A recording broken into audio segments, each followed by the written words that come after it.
के साथ साथ हरियाणा में भी कोरोना की रफ्तार बढ़ने लगी है।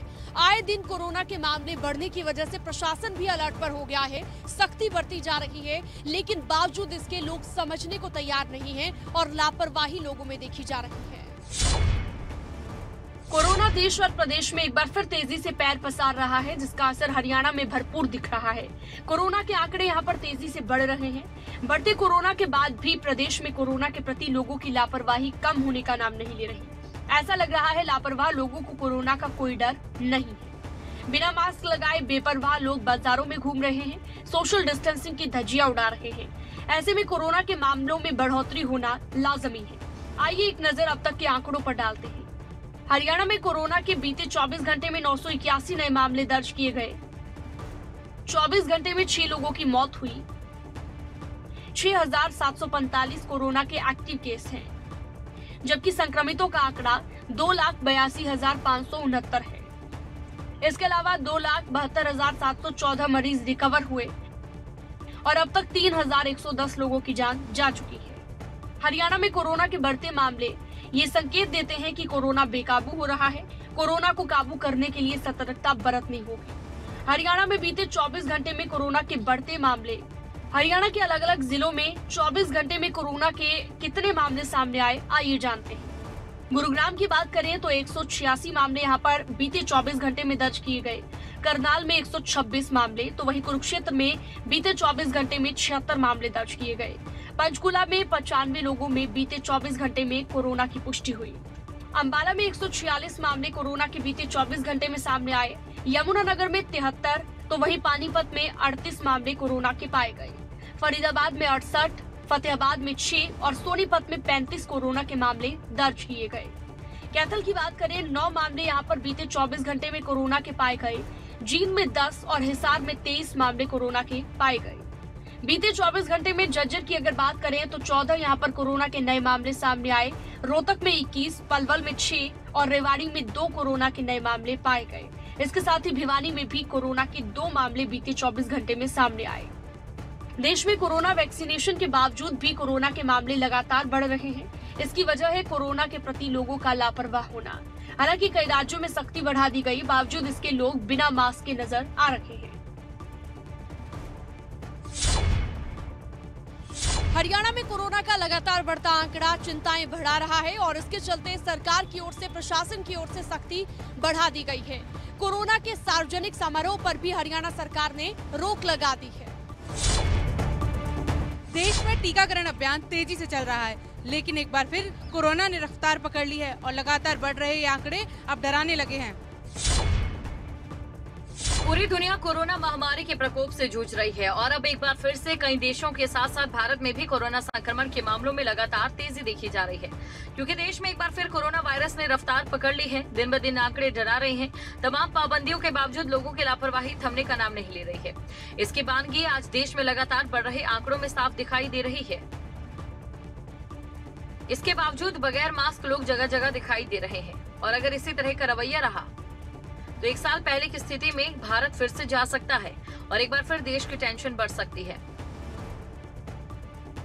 देश में अब तक के कोरोना के आंकड़ों की बात की जाए तो 1,17,87,534 कोरोना के मामले हैं, जिनमें से 1,12,31,650 से ज्यादा लोग रिकवर हो गए हैं और 3,95,192 एक्टिव केस हैं। 1,60,692 लोगों की मौत भी हुई। अब 5 महीने बाद देश में रिकॉर्ड पहली बार 53,000 से ज्यादा कोरोना के मामले आए।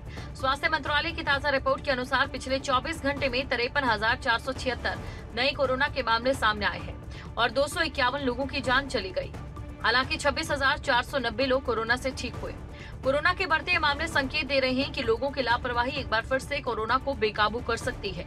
अब लोगों में कोरोना को काबू में लाने के लिए सतर्कता बरतनी होगी। अगर पिछले कुछ दिनों में कोरोना के बढ़ते मामलों पर नजर डालें तो 17 मार्च को 28,903, 18 मार्च को 35,871, 19 मार्च को 39,726, 20 मार्च को 40,953, 21 मार्च को 43,846, 22 मार्च को 46,951, 23 मार्च को 40,715, 24 मार्च को 47,262, 25 मार्च को 53,476 है।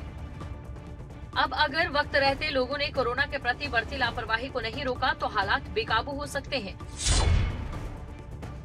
कोरोना के प्रति बेपरवाह हुए लोगों को अब बढ़ते मामलों से सबक लेने की जरूरत है, क्योंकि अगर वक्त रहते हुए कोरोना के प्रति लापरवाही बरतनी बंद नहीं की तो कोरोना बेकाबू हो सकता है। होली का त्योहार इस बार कोरोना के चलते फीका रह सकता है। कोरोना के चलते फतेहाबाद प्रशासन ने सार्वजनिक होली मिलन समारोह पर प्रतिबंध लगाया है, जिसका फैसला प्रशासन ने एक बैठक के दौरान लिया है। होली का त्योहार आते ही जिले के बाजार गुलजार हो गए हैं, लेकिन कोरोना संक्रमण के चलते ग्राहक दुकानों से दूर हैं। कोरोना की वैक्सीन आने के बाद लोगों को लगा था कि अब होली वो दिल खोल कर मनाएंगे, लेकिन लोगों की इस उम्मीद पर कोरोना ने ग्रहण लगा दिया है। एक बार फिर से कोरोना ने अपनी आंखें दिखानी शुरू कर दी, जिसको देखते हुए फतेहाबाद प्रशासन अलर्ट हो गया और सार्वजनिक होली मिलन समारोहों पर प्रतिबंध लगा दिया गया है। ऐसा इसलिए किया गया है क्योंकि कोरोना का प्रकोप जिले में बढ़ता जा रहा है। निर्देश नहीं आए हैं, मगर जिस तरह से ये फैल रहा है तो ऐसे में होली पर्व पर किसी भी तरह की भीड़ नहीं होनी चाहिए। और सोशल मीडिया पर जरूर खबर आ रही है इस तरह की भीड़ के ऊपर सरकार ने प्रतिबंध लगा दिया, परंतु हमने तो अपने ज़िले में पहले से ही हम इस दिशा में काम कर रहे हैं और कहीं भी इस तरह की भीड़ को नहीं होने देने के लिए लोगों को सचेत कर रहे हैं। शासन और प्रशासन की ओर से होली के सार्वजनिक आयोजनों पर रोक लगा दी गई है। जिला उपायुक्त का कहना है कि जिले में बढ़ते संक्रमण को देखते हुए पहले से एहतियात बरती जा रही थी, लेकिन होली को देखते हुए और ज्यादा सख्ती बढ़ा दी जाएगी। हमने जगह जगह पर अपने मजिस्ट्रेट्स और अपनी टीम्स लगा रखी हैं और उस दिन होली वाले दिन भी और ज़्यादा इसको इंटेंसिफाइड कर देंगे और ये पूरा सुनिश्चित किया जाएगा कि कोई भी इस तरह से भीड़ के तौर पर इस तरह से कोई होली के आयोजन में लोग इकट्ठे ना हो और जहाँ पर भी जो भी लोग रहते हैं वो अपनी सोशल डिस्टेंसिंग मास्क का पूरा अपना पालना करते हुए और पूरी SOPs को पालना करते हुए अपने आप को सेफ रखें। इस बारे में पूरे सजगता से प्रयास करें। त्योहारी सीजन को देखते हुए और भी ज़्यादा सख्ती बरती जा सकती है ताकि कोरोना और ज़्यादा ना फैले। इसके लिए अधिकारियों की भी ड्यूटी लगाई है और अब देखना होगा कि जो लोग हैं जो कोरोना के प्रति कितने जागरूक होते हैं। हरियाणा में कोरोना के बढ़ते मामलों को लेकर वैक्सीनेशन अभियान तेज कर दिया गया। इसी के चलते महाकोरोना वैक्सीनेशन अभियान के तहत सभी स्वास्थ्य केंद्रों पर वैक्सीनेशन लगाई जा रही हैं। हरियाणा में कोरोना एक बार फिर तेजी से बढ़ रहा है। कोरोना के बढ़ते मामलों से लोगों की परेशानी बढ़ना लाजमी है। इसी के चलते पलवल में महा कोरोना वैक्सीनेशन अभियान शुरू किया गया, जहां शहरी और ग्रामीण क्षेत्र के सभी स्वास्थ्य केंद्रों पर वैक्सीनेशन का काम तेजी से चल रहा है। इस महा अभियान को सफल बनाने के लिए स्वास्थ्य विभाग की टीम काम कर रही है। इस दौरान 45 साल से ज्यादा उम्र के ऐसे लोग जो किसी गंभीर बीमारी से पीड़ित हैं या फिर 60 साल से ज्यादा उम्र के लोगों को वैक्सीन लगाई जा रही है। वहीं जिला टीकाकरण अधिकारी डॉक्टर योगेश मलिक ने लोगों से कोरोना वैक्सीन लगवाने की अपील की है। उनका कहना है कि लोगों की कोरोना के प्रति लापरवाही बढ़ते मामलों का कारण है। हालांकि महा वैक्सीनेशन अभियान के दौरान वैक्सीनेशन किया जा रहा है, लेकिन लोगों का सावधानी बरतना भी उतना ही जरूरी है जितना कोरोना वैक्सीन लगवाना। सभी संस्थाएं खुली रखी गई हैं। सभी सरकारी संस्थाओं पर आप बुजुर्ग व्यक्तियों का टीकाकरण किया जा रहा है और स्वास्थ्य विभाग की सारी टीमें पूरी मेहनत के साथ इस कार्य में जुड़ी हुई हैं और इसलिए हमारी लोगों से भी अपील है वो भी अपनी भागीदारी निभाएं और अपना कर्तव्य समझते हुए वैक्सीनेशन को अपने नज़दीकी संस्था पर जाकर टीकाकरण अवश्य कराएं। कोरोना वैक्सीनेशन अभियान के चलते बड़ी संख्या में लोगों ने कोरोना वैक्सीन लगवाई, साथ ही और लोगों से भी वैक्सीन लगवाने की अपील की। उनका कहना है कि जितना वैक्सीन लगवाने में सहयोग देंगे उतनी ही जल्द हम कोरोना महामारी से जंग जीत पाएंगे। और मैंने कोवैक्सीन लगवाई है, मुझे किसी तरह की कोई परेशानी नहीं है। अच्छी व्यवस्था है। सरकार की दी हुई सुविधाओं का मैं सभी से नम्र निवेदन करते हुए प्रार्थना करता हूं कि सभी जो है इसका उपयोग करें, जिससे देश भी स्वस्थ रहे, हम भी स्वस्थ रहें और हमारा समाज और देश आगे बढ़े। वैक्सीनेशन का टीका लगवा के आ रही हूँ, मुझे कोई परेशानी नहीं हुई। मैं आम जनता से भी ये अपील करती हूँ कि वो भी लगवाए, इस मुहिम को सफल बनाए। ये महामारी है, इसे हल्के से ना ले, सभी नियमों का पालन करते हुए। फिलहाल कोरोना वैक्सीनेशन से बढ़ते मामलों को काबू करने का प्रयास जारी है, लेकिन इसके साथ ही लोगों को कोरोना के प्रति सावधानी भी बरतनी होगी। फिलहाल कोरोना वैक्सीनेशन से कोरोना के बढ़ते मामलों को रोकने का प्रयास किया जा रहा है। इसके साथ ही लोगों को कोरोना के प्रति सावधानी बरतने की जरूरत है। चंडीगढ़ में मुख्यमंत्री के आवास पर जनता दरबार लगाया गया। मुख्यमंत्री मनोहर लाल की तरफ से जनता की समस्याएं सुनी गई। प्रदेश के कोने कोने से लोग मुख्यमंत्री के सामने अपनी समस्याएं लेकर पहुंचे। मुख्यमंत्री ने लोगों की समस्याओं का मौके पर ही निदान किया। हरियाणा के मुख्यमंत्री मनोहर लाल के आवास पर लोग अपनी समस्याएं लेकर पहुंचे। मुलाकात के दौरान लोग काफी उत्साहित नजर आए। समस्या चाहे एलनाबाद के किसानों की हो या जेबीटी शिक्षकों की, चाहे कॉलेजों में लगे एक्सटेंशन लेक्चरर्स की, हर कोई मुलाकात के बाद संतुष्ट नजर आया। इस दौरान एलनाबाद के किसानों ने प्रदेश के हर खेत में पानी पहुंचाने के वादे को पूरा करने के लिए मुख्यमंत्री का आभार जताया। वहीं किसानों के एक क्लब को मुख्यमंत्री ने 5 लाख रुपए की राशि देने की भी घोषणा की। रासानी गाँव था और वहाँ का इलाका बिरानी अधिक था और वहाँ पे गिवरानी माइनर पहले बनी हुई थी, लेकिन पानी प्रॉपर नहीं पहुँच पाता था और उसका मनोहर लाल ने दोबारा रीमॉडलिंग करवा के नए खाड़े बनवा के और खेत में पानी पहुँचाया है। अब जो बिरानी इलाका था उसमें सिंचाई से फसलें लहला रही है और उसी के लिए हम धन्यवाद करने के लिए मुख्यमंत्री के पास आए थे। मुलाकात के दौरान मुख्यमंत्री ने लेक्चरर प्रतिनिधि मंडल की समस्या का भी निवारण किया। उन्होंने पीएचडी या नेट में देरी की वजह से अपेक्षित शैक्षणिक योग्यता प्राप्त करने का एक और अवसर प्रदान करने के लिए अधिकारियों को निर्देश दिए। मुख्यमंत्री ने जेबीटी शिक्षकों को परिवार पहचान पत्र और अन्य किसी प्रकार के सर्वे कार्य में ड्यूटी लगाने पर मानदेय प्रदान करने के निर्देश दिए।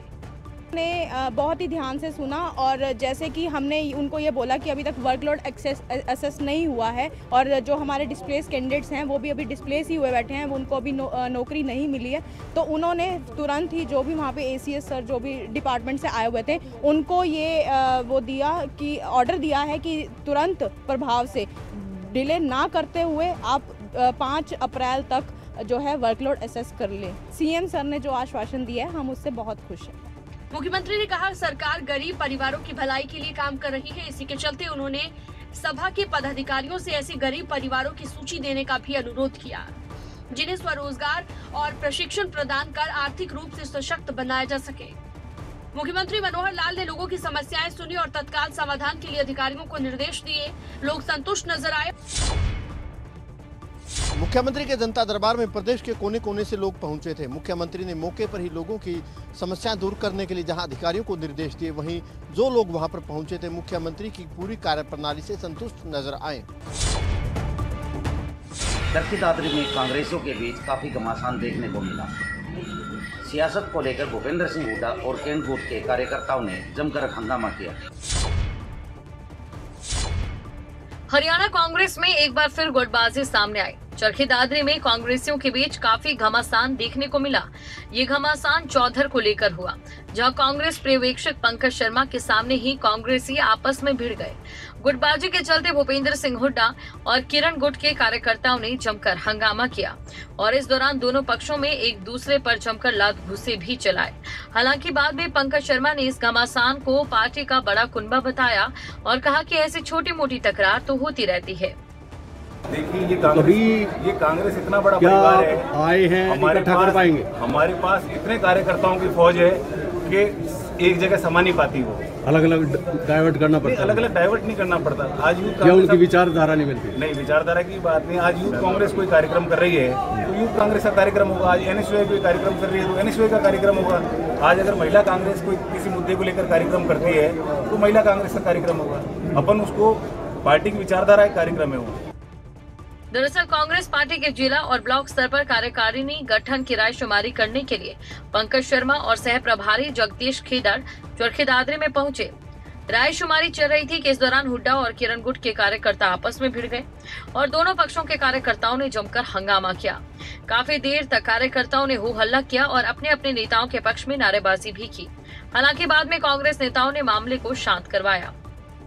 दलों में तो नहीं, लेकिन सब अपने अपने तरीके से अपने आप का वर्चस्व कायम करना चाहते हैं। इसमें चाहे मैं भी हूँ, चाहे और तमाम साथी हैं, जो सब अपने अपने हक की बात, अपने अधिकार की बात करते हैं, तो सब अपने समर्थकों के साथ भी पहुँचते हैं। सब अपनी लड़ाई है। कांग्रेस के अंदर भी अपनी हकों की लड़ाई सब लड़ते हैं। परिवार के अंदर भी एक लड़ाई होती है, वर्चस्व की लड़ाई सबके अंदर है। तो ऐसी कोई बात नहीं है। ये सिर्फ एक प्रक्रिया है जिस प्रक्रिया के तहत पर्यवेक्षक सभी लोगों से रायशुमारी करेंगे। हालांकि हालांकि पंकज शर्मा के बयान ने घमासान को छोटी मोटी तकरार का रूप दे दिया, लेकिन चौधर को लेकर कांग्रेसियों में ये घमासान पार्टी की गुटबाजी को साफ साफ दर्शा रहा है। फरीदाबाद में निकिता तोमर की हत्या के मामले में कोर्ट ने 2 आरोपियों को गिल्टी होल्ड किया, वहीं तीसरे आरोपी को बरी कर दिया। बता दें कि इस मामले में कुल 3 आरोपी बनाए गए थे। 150 दिनों का इंतजार और आखिरकार मिल गया निकिता को इंसाफ। फास्ट ट्रैक कोर्ट में चली सुनवाई 3 महीने 22 दिनों तक चली, जिसके बाद बल्लभगढ़ की होनहार बेटी को इंसाफ मिला। इस संगीन जुर्म को अंजाम देने वाला तौसीफ और रेहान को दोषी करार दे दिया गया है। हालांकि तीसरे शख्स अजरुद्दीन को बरी कर दिया गया। फास्ट ट्रैक कोर्ट में सुनवाई के दौरान पुलिस ने इस हत्याकांड में 55 गवाहों को कोर्ट में पेश किया। सीसीटीवी फुटेज को सबूत के तौर पर पेश किया गया। जिस कार में बैठकर तौसीफ और रेहान मौका वारदात पर पहुंचे थे, उस कार में तौसीफ का बाल मिला और रेहान का कार के शीशे में फिंगरप्रिंट। लिहाजा 26 मार्च को तौसीफ और रेहान को सजा सुनाई जाएगी। आरोपियों को दोषी करार दिए जाने के बाद निकिता के पिता पूर्णतः तो संतुष्ट नजर नहीं आए, लेकिन उन्होंने कहा कि वो कोर्ट के फैसले का सम्मान करते हैं। साथ ही उन्होंने दोषियों को फांसी की सजा दिए जाने की मांग उठाई।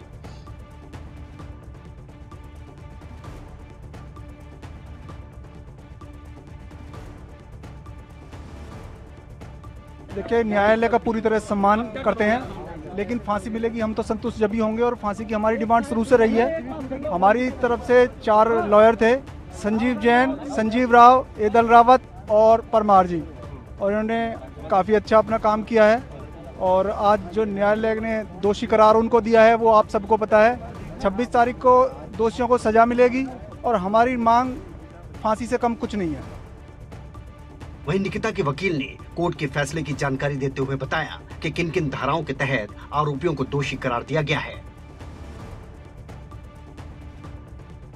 हम तो फांसी की मांग करेंगे। बाकी अदालत से जो अपना फैसला सुनाएगा उस हम अदालत के फैसले का मान सम्मान करेंगे। जो भी इसमें ऐसा है, एक मिनट ऐसा है, इसमें एक मिनट सर, एक मिनट ऐसा है भैया, ऐसा है, इसमें ऐसा है कि हमारी तरफ से भी 3-4 वकील थे। एक संजीव जैन थे, एक संजीव राव थे और एक सरकारी वकील, एक मैं। हम 4 वकीलों ने कंप्लेंट साइड से पैरवी की है इसमें, और बाकी वकील साइड से भी 4-5 वकील थे, उन्होंने पैरवी की। हम कोर्ट के फैसले से इस सहमत हैं और कोर्ट का जो भी फैसला आएगा उसको हम मानेंगे। पीड़ित के वकील और परिजन ये मांग कर रहे हैं कि आरोपियों को फांसी की सजा दी जाए, लेकिन ये अब 26 तारीख को पता चलेगा कि आरोपियों को क्या सजा सुनाई जाती है। करनाल के जाटो गेट में एक बच्चे की मौत का मामला सामने आया है, जहां पर एक बच्चा अचानक चुन्नी के फंदे में फंस गया और उसकी मौत हो गई। अब खेल खेल में हुई इस मौत ने सभी को सोचने पर मजबूर कर दिया है। करनाल से सामने आई दिल दहला देने वाली ये घटना आपको सोचने पर मजबूर कर देगी कि कैसे खेल खेल में एक बच्चे की जान जा सकती है। 8 साल का मासूम जयदीप चुन्नी से घर में खेल रहा था। उस वक्त कोई नहीं जानता था कि ये चुन्नी मासूम को अपने आगोश में ले लेगी और वो इस दुनिया को अलविदा कह देगा। दरअसल घर की छत पर अकेला खेल रहा करीब 8 साल का मासूम अचानक चुन्नी के फंदे में फंस गया, जिससे उसकी मौत हो गई। हादसे के बाद परिवार में मातम छा गया है। रात में ऊपर खेल रहा था, खेलते खेलते पता नहीं क्या से क्या हुआ। तो मान लीजिए बच्चे थे, आप सारे परिवार के सदस्य, तो ऊपर देखा तो उसकी माता गई थी जाने के लिए बाथरूम गया था। सर वो पता नहीं बाथरूम गया कैसे गया, खेलते खेलते ही मान लो ऊपर चला गया। तो ऊपर कपड़े सूखे हुए थे तो जैसे झूल रहा था, क्या कर रहा था तो समझ में नहीं आया। तो मान लो जैसे उसकी मम्मी ने देखा ना तो उसने चीख मारी, तो मगर पता नहीं क्या बात होगी। तो हम जाके सारे जने देखे तो ऊपर देखा तो चुन्नी से लिपटा। जयदीप के परिजनों का कहना है कि उन्हें जरा भी अंदाजा नहीं था कि उनका मासूम इस तरह खेल खेल में अपनी ही मां की चुन्नी में ऐसा उलझेगा कि कभी सुलझ ही नहीं पाएगा। बेटे को खोने के गम में माता पिता के साथ साथ परिवार में मातम पसरा हुआ है। मेरे घर के पास में बगड़ी में 10 गेट में एक बच्चा छत पे बाथरूम करने गया, वो छत पे बाथरूम था तो वो खेलने लग गया, वो चुन्नी वगैरह लटक गई, जो खेल में जैसे बच्चे झूले वगैरह करते, वो बाई मिस्टेक उसका गला से उसमें आ गया, वो बोला नहीं गया, आवाज़ मतलब उसके गला उठ गया उसका, वो वही मतलब हाथ पैर मारा, तो उसको पता नहीं चला। अभी बच्चा छत पे, माँ बाप ने सोचा बच्चा रोज़ खेलता छत पे, वैसे इधर आदमी खेल रहा होगा, और तो भाई भी तो सोए पड़े, वो ऐसे खेल रहा था। और 10-15 मिनट बाद देखा, आवाज़ देखा भी बच्चे की कोई आवाज़ नहीं आ रही, ऊपर उसकी माँ गई, ऊपर देखा तो बच्चा। करनाल में हुए इस हादसे के बाद बाकी माता पिता को भी सबक लेने की ज़रूरत है, क्योंकि खेल खेल में कई बार इतने बड़े हादसे हो जाते हैं कि परिवार जिंदगी भर उनका दर्द नहीं भुला पाता। सिरसा में बिजली उपभोक्ताओं के साथ लाखों रुपए की ठगी का मामला सामने आया है। बदमाश लोगों के बैंक अकाउंट हैक कर लाखों का फ्रॉड कर रहे थे। देश में लगातार ठगी के मामले बढ़ते जा रहे हैं, बावजूद लोग समझने के इनके झांसे में आसानी से आ जाते हैं। साइबर क्राइम अब नया रूप ले चुका है और रोज हजारों लोग ठगी का शिकार हो रहे हैं। ताजा मामला सिरसा का है, जहां बिजली उपभोक्ताओं के साथ लाखों रुपए की ठगी का मामला सामने आया। दिल्ली के एक व्यक्ति का बैंक अकाउंट हैक कर उसके साथ फ्रॉड किया गया, जिसके बाद दिल्ली पुलिस सिरसा के शहर पुलिस थाना में पहुंची और मामले से जुड़े लोगों से पूछताछ की गई। दरअसल दिल्ली निवासी बैंक मैनेजर यूसुफ खान का बैंक अकाउंट हैक कर लिया गया, जिसके बाद यूसुफ के खाते से किसी अनजान व्यक्ति ने 4,50,000 रुपए निकाले और लोगों के बिजली के बिल अदा किए, जिसके बाद यूसुफ ने 19 नवंबर 2020 को पुलिस में शिकायत दर्ज करवाई थी। वहीं दिल्ली पुलिस ने छानबीन की और कड़ी से कड़ी मिलाकर देखी तो मामले में सिरसा के कई क्षेत्रों में रहने वाले लोग सामने आए। वहीं मामले की जांच को लेकर दिल्ली पुलिस की एक टीम सिरसा पहुंची, जहां मामले से जुड़े लोगों को तलब किया गया। मामले में 21 लोग जिनके बिजली के बिल अदा किए गए, 25 मार्च को खयाला थाने में हाजिर होने का उन्हें नोटिस दिया गया। आपको बता दें, साइबर फ्रॉड करने वालों में सिरसा के 7 और फतेहाबाद के एक व्यक्ति सामने आया है। सिरसा के बेनिफिशरी हैं जो बिजली बोर्ड के बिजली के बिल हैं, उनको दिल्ली का एक अकाउंट हैक करके और उससे पेमेंट की गई है करीब 4.5 लाख के आसपास। और जो हम अब शुरुआती जांच में पता चल रहा है कि जो जिनके बिल थे उन्होंने किसी को पैसे दे दिए, उनको आगे कहाँ दिए हैं। अब कड़ी से कड़ी जोड़ते जा रहे हैं। इन्वेस्टिगेशन इनिशियल स्टेज पर है, उसके बाद ही पता चलेगा। फिलहाल मामले की जांच जारी है, लेकिन देखना ये होगा कि पुलिस की जांच में क्या कुछ सामने आता है और पुलिस कब तक इस केस को सुलझा पाती है। करनाल से एक फैक्ट्री में भयंकर आग लगने का मामला सामने आया है। फिलहाल आग पर फायर ब्रिगेड की गाड़ियों ने काबू पा लिया है, लेकिन अब तक आग लगने के कारणों का पता नहीं चल पाया है। करनाल के मैनमती गांव स्थित एक फैक्ट्री में अचानक आग लग गई, जिससे वहां पर काम कर रहे मजदूरों में हड़कंप मच गया।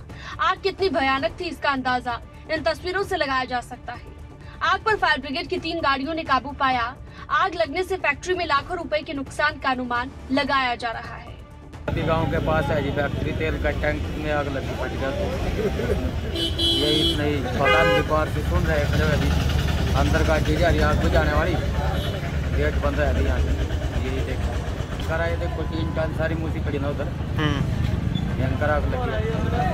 दरअसल करनाल के मैनमती गांव में कृषि यंत्र बनाने वाली फैक्ट्री में आग लगी, जिसके बाद इस फैक्ट्री को तुरंत खाली करवाया गया। फिलहाल आग लगने से फैक्ट्री में काफी नुकसान हुआ है, लेकिन कोई जानी नुकसान होने से बच गया। मैनमती गांव के पास फैक्ट्री में आग है, हम मौके पे आया, हमने देखा इसमें लोग की फैक्ट्री है और हमने इसको कंट्रोल कर, तो एक ही थी तो कंट्रोल कर दिया, होम मिला दिया था, होम से कंट्रोल कर दिया। फिलहाल आग किन कारणों से लगी ये अभी तक स्पष्ट नहीं हो पाया है, लेकिन पुलिस पूरे मामले की जांच कर रही है। गनीमत ये रही कि इस हादसे में कोई जानी नुकसान नहीं हुआ। अगर आपको हमारा ये वीडियो पसंद आया हो तो पेज को लाइक और शेयर करें और इसी तरह की हर वीडियो सबसे पहले पाने के लिए चैनल को सब्सक्राइब करें।